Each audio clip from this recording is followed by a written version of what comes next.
The tree in Peter's garden wasn't just hurt in that storm, it was finished and done for.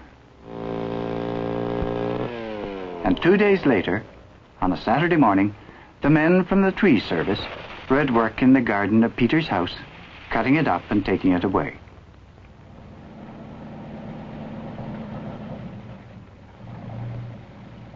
Peter had been told that a tree is a plant, but it was only on that day that he found out how a tree really is like the plants his mother watered in the garden. For one thing, a flowering plant and a tree both have leaves, of course, and they both have something else the same, a stem, even though the stem of a tree is huge and is called the trunk.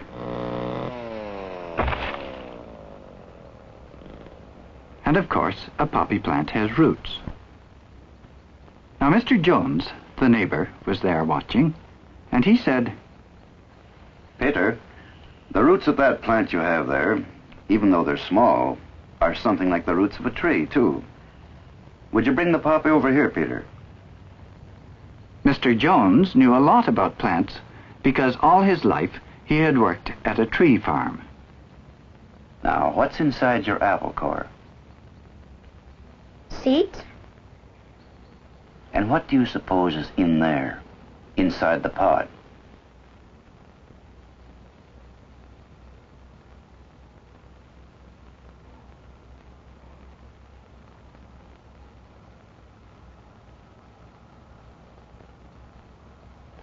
Seeds. It has seeds too. Yes, they both have seeds. Now, if you plant a poppy seed, in the autumn the poppy plant will wither away.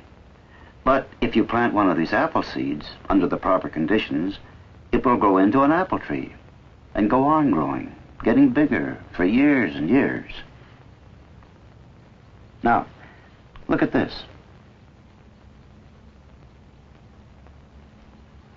You see these rings? Well, this is how much the tree grew the first summer. And this is how much it grew the next summer. And it grew this much more the following summer. And the next summer. Look.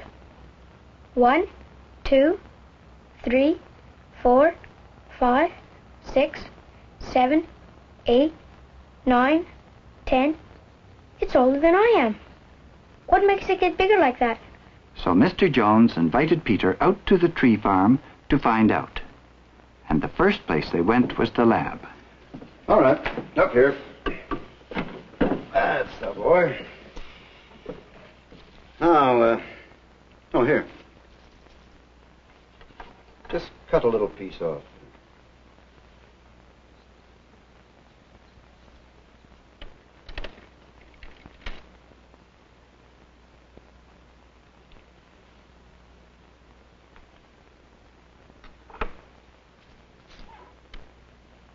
If we were to cut this into a very thin slice, we'd get this. And if you want to see what wood is really like, you look right in there through the microscope.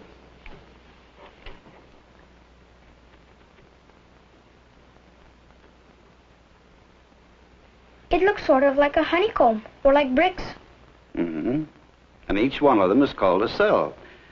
So, when we look at it this way, it's just an ordinary little piece of wood. But when we look at it through there, we see that it's made up of Cells?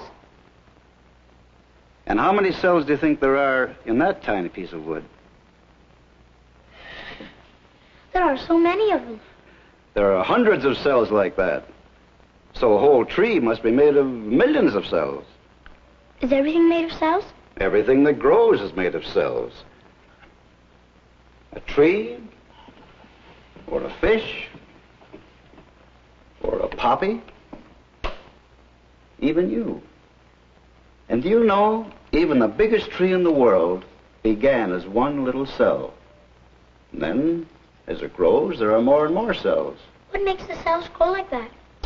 Well, what makes you grow? Food. What I eat. So, what do you think makes a tree grow? Tree doesn't eat food. No, not just the way you do, but it gets food or nourishment just the same.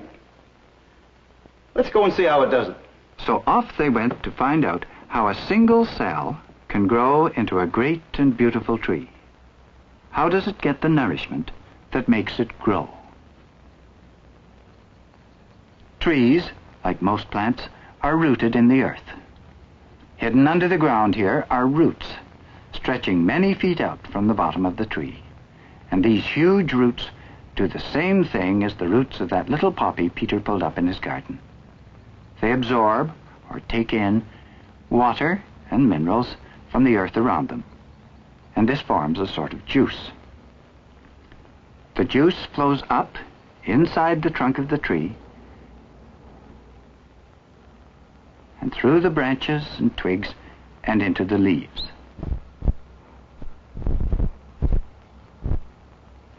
And all summer long, the leaves make the nourishment for the whole tree. How do they do it? Suppose you look at one of these leaves more closely, under a microscope, like this. You see that inside the leaf there are channels, something like the network of veins in your hand. And if you look even more closely, you see something marvelous is happening. The juice in the leaf is mixing with substances it gets from the air around it. With the aid of sunlight, this makes a sort of syrup, like sugar when it's dissolved in water. And that is the food or nourishment for the tree. For this to happen, the leaf must be green, and it needs moisture and warmth, and especially a lot of sunlight. And all summer long, this syrup or sap is flowing out through the leaves, into the twigs and branches, down through the trunk, right down to the roots again. Something like the way blood is flowing inside your body. And that is what gives the tree strength to build more cells. Millions more tiny cells every summer. And if you look at a tree stump this way, you can see from the rings how much it grew year after year.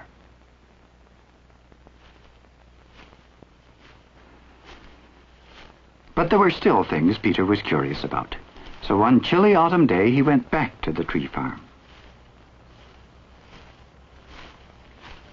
Everywhere he looked, leaves were falling to the ground.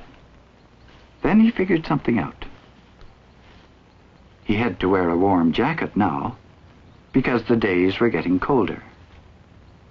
And he knew, when autumn comes, the days get shorter and there isn't so much sunshine.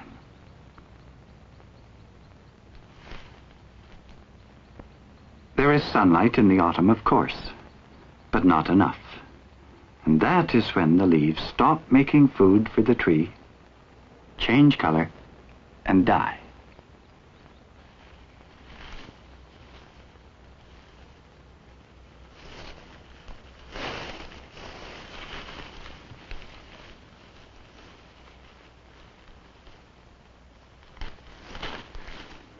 And then he discovered how it is that a tree doesn't die in the autumn as many other plants do. It is only the leaves that die. For right at the tip of every little twig, he found a bud with a hard, brown, scaly covering.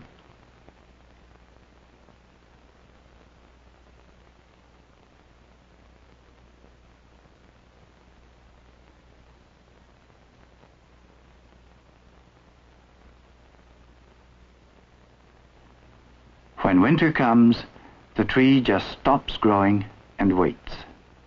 Each bud wrapped securely in its hard covering, and it continues to wait through the frost and storms of winter. But we know that as the days get longer and warmer, the snow will melt, and in spring, the roots will take up moisture from the earth again. The juice will flow up the trunk, and all the thousands of buds will begin to open and burst into leaf, and the tree will start to grow again. Unless it has an accident, such as happened in Peter's garden that stormy night.